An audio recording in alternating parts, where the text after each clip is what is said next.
नमस्कार, मी ॲस्ट्रो स्मितागिरी. आज आपण लक्ष्मीपूजनाची माहिती पाहणार आहोत. लक्ष्मीपूजन हे धनत्रयोदशी नंतर दुसऱ्या दिवशी येतं. कारण धन्वंतरींचे आगमन समुद्र मंथनातून सुरुवातीला झालं. म्हणजे लक्ष्मीच्या आगमनाच्या अगोदर 2 दिवस धन्वंतरी हे समुद्र मंथनातून बाहेर आले. म्हणून धनत्रयोदशीला धन्वंतरींची पूजा केली जाते. आणि 2 दिवसांनी लक्ष्मी माता या समुद्र मंथनातून बाहेर आल्यामुळे 2 दिवसांनी दिवाळीमध्ये लक्ष्मी पूजनाचं विधी हा केला जातो. आता लक्ष्मी कोणाला नकोय? लक्ष्मी सगळ्यांना हवी आहे.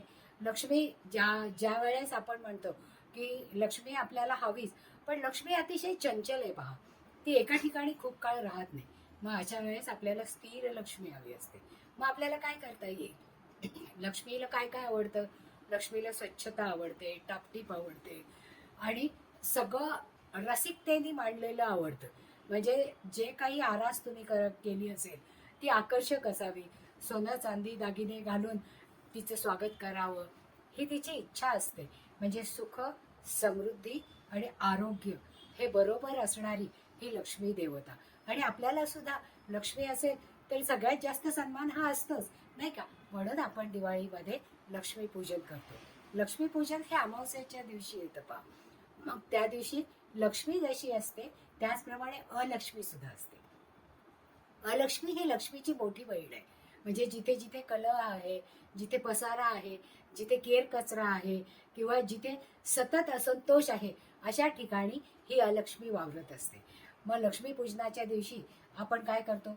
संध्याकाळी 3 सांजेच्या अगोदर आपण सगळं घर, म्हणजे जोपर्यंत सूर्यास्त होत नाही तोपर्यंत घर स्वच्छ झाडून अलक्ष्मीला घराबाहेर काढतो. आणि त्याच्यानंतर सडा आणि रांगोळी घालतो. आणि त्या रांगोळीद्वारे लक्ष्मीला आवाहन करतो की तू आता आमच्या घरामध्ये ये म्हणून. मग त्यावेळेस विविध रंगाच्या रांगोळ्या काढतो, उंबऱ्यावर गोपद्म काढतो आणि देवाजवळ जिथे लक्ष्मी पूजन करायचं असतं तिथे चौरंग छान सजवून महालक्ष्मी, महासरस्वती आणि महाकाली यांचं आसन निर्माण करतो. आणि लक्ष्मीपूजनाच्या दिवशी कुबेर, लक्ष्मी आणि गणपती यांची पूजा केली जाते. पहा, का केली जाते कुबेर आणि गणपतीची पण पूजा लक्ष्मी बरोबर? कारण आपल्याला काय हवी असते? स्थिर लक्ष्मी, म्हणजे जी विष्णू बरोबर आलेली लक्ष्मी असते. कारण कोणतीही स्त्री नवऱ्याबरोबर आली की ती स्थैर्य घेऊन येते.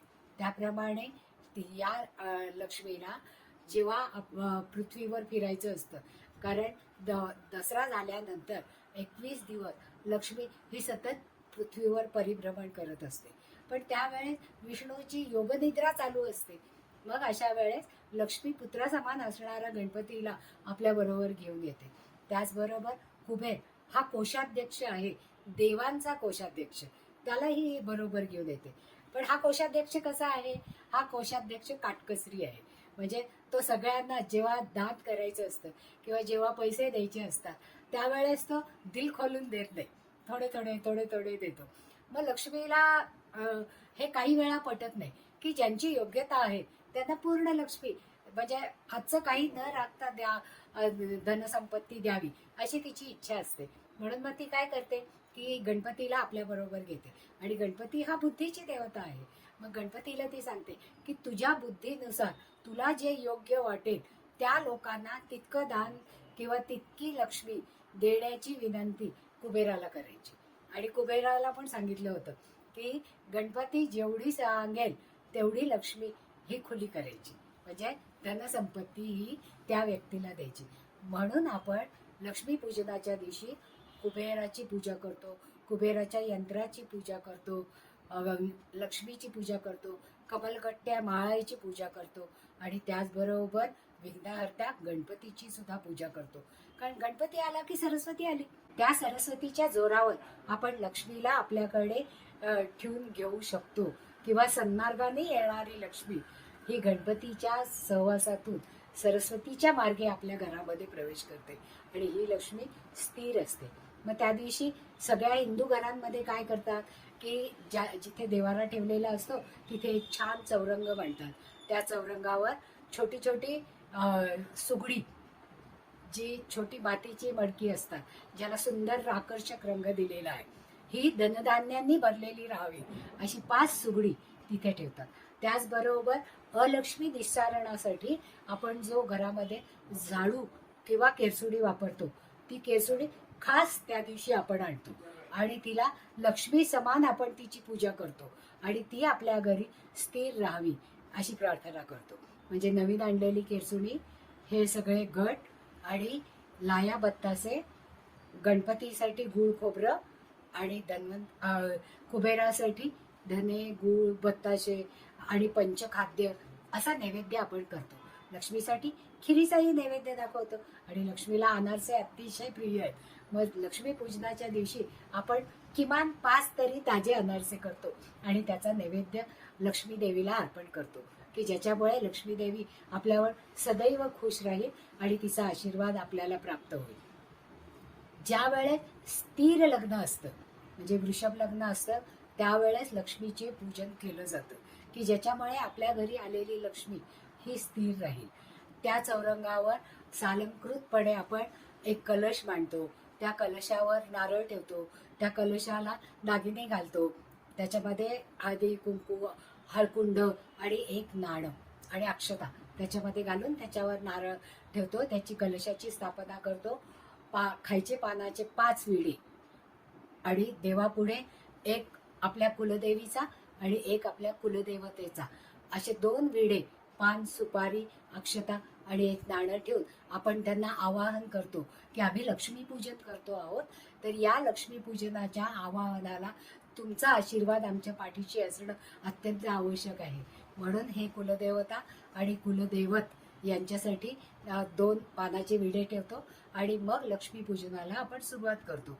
धूप दीप अगरबत्ती अष्टगंध केशर अशासारख्या सुगंधी द्रव्याने आपण लक्ष्मीचं आवाहन करतो.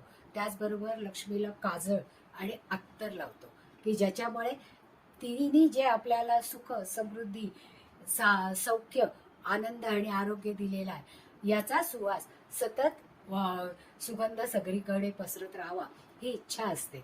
म्हणून आपण लक्ष्मीचे अशा पद्धतीने सालंकृत पूजा करतो, आरती करतो आणि मग नैवेद्य अर्पण करतो. त्या नैवेद्यामध्ये खीर बासुंदी किंवा पंचखाद्य यांचा नैवेद्य आपण लक्ष्मीला दाखवतो, की ज्याच्यामुळे लक्ष्मी माता आपल्यावर प्रसन्न होते आणि आपल्यासाठी धन आणि समृद्धी आपल्याकडे सतत राहील याचा आशीर्वाद देते. त्याचबरोबर या पूजेमध्ये आवळे आणि लाल गुलाबाची फुलं लक्ष्मीला अतिशय आवडतात. ती आपण लक्ष्मीला अर्पण करायची, की ज्याच्यामुळे आवळ्यामध्ये असणारे सगळे पौष्टिक गुणधर्म आपल्यापर्यंत पोचावे आणि आपलं आरोग्य चांगलं राहावं या दृष्टिकोनातून.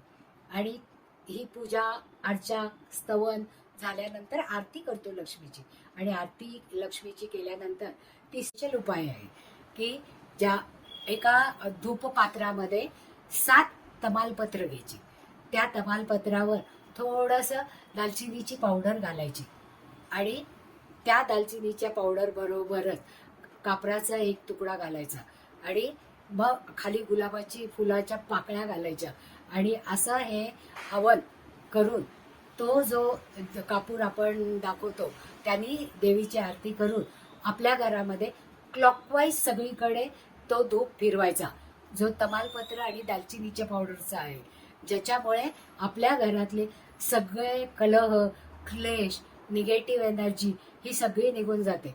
फक्त टॉयलेट्समध्ये तो धूप घेऊन जायचा नाही. टॉयलेटचे दरवाजे बंद करायचे आणि सगळ्या घरातल्या कोपऱ्यांमधून क्लॉकवाईज हा धूप फिरवायचा, की ज्याच्यामुळे आपल्याकडे स्थिर लक्ष्मीला आपण आवाहन करतो आणि ती लक्ष्मी आपल्याकडे स्थिर राहते. आणि मग त्याच्यानंतर जल्लोष करून आपण तिच्या स्वागताकरता फटाके वाजवतो पहा. आणि ही पद्धत आपल्याकडे सगळीकडे आहे. आता हवेच्या प्रदूषणामुळे आपण फटाके उडवू नये असं आपण म्हणतो, पण सगळीकडे दिव्यांची रोषणाई करून तुपाचे दिवे जर लावले तर ते लक्ष्मीला अत्यंत प्रिय आहेत. आणि तुपाचा दिवा हा स्निग्ध असतो आणि त्याच्यामुळे मिळणारी एनर्जी ही अतिशय पॉझिटिव्ह एनर्जी असते. त्याच्यामुळे घराचा आपला आणि आपण जिथे राहतो त्या सगळ्या एरियाचा पॉझिटिव्ह ऑरा होतं. म्हणून लक्ष्मीपूजन हे याच पद्धतीने आपण साजरं करतो. त्या दिवशी रात्री आपण जागरण करतो, संगीत आणि म्युझिक लावतो आणि त्या लक्ष्मीनी आपल्याकडे स्थिर राहावं याच्यासाठी प्रार्थना करतो. आवडलं असेल तर लाईक करा, सबस्क्राईबही करा आणि ही माहिती तुमच्या मित्रमैत्रिणींपर्यंत पोचावी असं वाटत असेल तर शेअरही करा. आणि तुमच्या जर काही शंका असतील तर खाली दिलेल्या नंबरवर तुम्ही मेसेज करू शकता किंवा आम्हाला कॉलही करू शकता, ज्याच्यामुळे तुमच्या सगळ्या शंकांचं समाधान हे केलं जाईल. धन्यवाद.